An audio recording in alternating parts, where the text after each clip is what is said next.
आप देख रहे हैं एल इंडिया न्यूज। हम हैं लाल जी। जो दिखेगा उसे दिखाएंगे, सच को आप तक लाएंगे। एल इंडिया न्यूज को लोग क्यों पसंद करते हैं? क्योंकि जो पेपर नहीं लिखता है, टीवी नहीं दिखाता है, वह एल इंडिया न्यूज दिखाता है। पक्ष न विपक्ष, हम हैं निष्पक्ष। हम एक महान हस्ती को दिखा रहे हैं जिनका नाम रामलॉर्ड बौद्ध है। यह महान हस्ती पैसों से नहीं, समाज को जगाने में है। जिनका मोबाइल नंबर 9839762101 है। इनके द्वारा समाज में हर व्यक्ति को भारतीय संविधान पहुंचाने का कार्य करते हैं। जिनको भारत के संविधान की जरूरत हो, भारत का कानून जानना हो, तो तुरंत संपर्क करें। आगे चल रहे हैं, दिखा रहे हैं प्रेस क्लब में भिक्षु सुमित रतन जी के बयान। मेरा नाम बौद्ध भिक्षु सुमित रतन है। मैं बौद्धों की तरफ से ये निवेदन करने आया हूँ इस प्रेस वार्ता के माध्यम से कि सरकार जो समान नागरिक संहिता बिल ला रही है, ये बिल भारत के ऊपर थोपे नहीं, बल्कि पहले जो लोग असहाय महसूस कर रहे हैं, असुरक्षित महसूस कर रहे हैं, भारत के धार्मिक अल्पसंख्यक लोग, चाहे वो बौद्ध हों, ईसाई हों, जैन हों, मुसलमान हों या अन्य और लोग हों, लिंगायत, इन लोगों को बुला करके आपसी मशवरा, चर्चा, परामर्श, सहमति की जाए, इसके बाद बिल बनाया जाए। अगर ऐसा सरकार नहीं करती है तो मेरा ये अंदेशा है कि जैसे मणिपुर में आज आग लगी है, लोग एक दूसरे के खून के प्यासे हो गए हैं, कहीं उत्तर प्रदेश में, मध्य प्रदेश में, उत्तराखंड में भी ऐसा ना हो। मैं एक बौद्ध मैं नहीं चाहता हूं कि किसी का खून बहे, कत्लेआम हो। इसलिए मैं सरकार को आगाह करने के लिए आपके माध्यम से प्रेस वार्ता कर रहा हूँ। सरकार को लगातार ये कह रही है कि समान नागरिक संहिता की जरूरत आज देश में आन पड़ी है, जिससे कि सभी लोगों को एक समान अधिकार दिया जा सके और सब लोग अपनी बात उठा सकें। ये पहली बार आज नहीं हो रहा है कि आदरणीय नरेंद्र मोदी जी के नेतृत्व में समान नागरिक संहिता बिल लाया गया। जब यहाँ नेहरू जी प्रधानमंत्री थे, उस समय भी समान नागरिक संहिता बिल लाया गया था।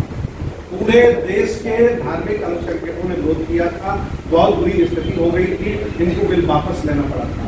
संविधान में बाबा साहब डॉक्टर अम्बेडकर उनके सहयोगियों ने ये स्पष्ट किया है कि जब आपको जरूरत पड़े समान नागरिक संहिता बिल ला करके भारत में समान कानून ला सकते हैं। लेकिन सरकार से मैं निवेदन कर रहा हूँ कि समान नागरिक संहिता बिल लाने से पहले तमाम असमानताएं भारत में हैं। जो सबसे बड़ी असमानता है समान शिक्षा। गरीबों के लिए अलग शिक्षा है, अमीरों के लिए अलग शिक्षा है। सरकार समान शिक्षा क्यों नहीं कर देती? अमेरिका की तर्ज पर एक चपरासी का बच्चा भी स्कूल में पढ़ेगा, डीएम का बच्चा भी पढ़ेगा, मुख्यमंत्री का बच्चा भी पढ़ेगा। देखिए भारत की तरक्की हो जाएगी। लेकिन सरकार अपने निजी स्वार्थ में बड़े लोगों को खुश करने की शिक्षा नहीं कर रही है। जो संविधान में 1 साल से लेकर 14 साल के बच्चे को सरकारी शिक्षा देने का प्रावधान है। जब समान शिक्षा आप नहीं कर पा रहे हैं तो समान नागरिक संहिता बनाकर के आप क्या करेंगे? ये फर्जी है, ये ड्रामा है। और अगर आप करना भी चाहते हैं तो सहमति करिए, आप परामर्श लीजिए, सबकी आम सहमति बनाइए, फिर आप बिल बनाइए, हम आपके साथ। अभी आप वार्ता के दौरान मणिपुर जैसी हिंसा, तो मणिपुर जैसी हिंसा पर आप क्या कुछ कहना चाहते हैं? क्योंकि जिस तरीके से वहाँ की महिलाओं को नग्न किया गया और उनकी इज्जत पे हाथ डाला गया, क्या इस देश में ये उचित है? देखिए, भारत को हम भारत माता कहते हैं और भारत माता को अगर कोई नंगा करता है तो ये भारत के लोगों के लिए गर्व की बात नहीं है, शर्म की बात है।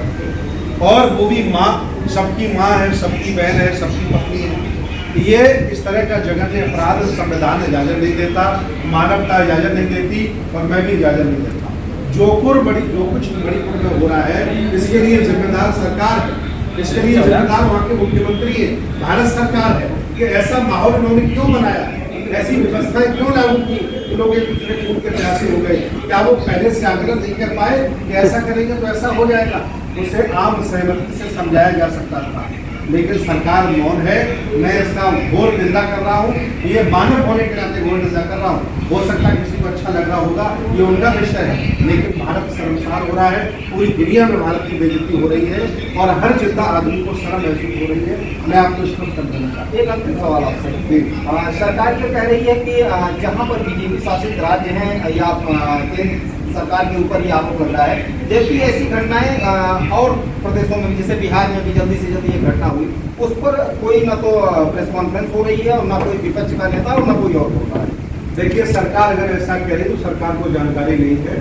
जहां जहां जिस राज्य में, चाहे ममता बनर्जी की सरकार हो, चाहे नवीन पटनायक की सरकार हो, चाहे स्टालिन की सरकार हो, जहां जहां अत्याचार होता है, अन्याय होता है, न्याय के साथ अवहेलना होती है और एट्रोसिटीज होती है, हम जैसे लोग हमेशा मुखर होकर के विरोध करते हैं। ये संविधान हमें इजाजत देता है और अगर हम विरोध नहीं कर पाएंगे तो लोकतंत्र का भारत नहीं राजशाही हो जाएगी। नरेंद्र मोदी प्रधानमंत्री नहीं, राजा प्रधानमंत्री बन जाएंगे, राजा नरेंद्र मोदी हो जाएंगे। इसलिए ये गलत उनका कहना है। जहां जहां अत्याचार होता है, चाहे जिसकी सरकार हो, हम लोगों को सरकार से लेना देना नहीं है, हम लोगों को मानवता से लेना देना है, हम लोगों को भारत से लेना देना है। एक मिनट, हाँ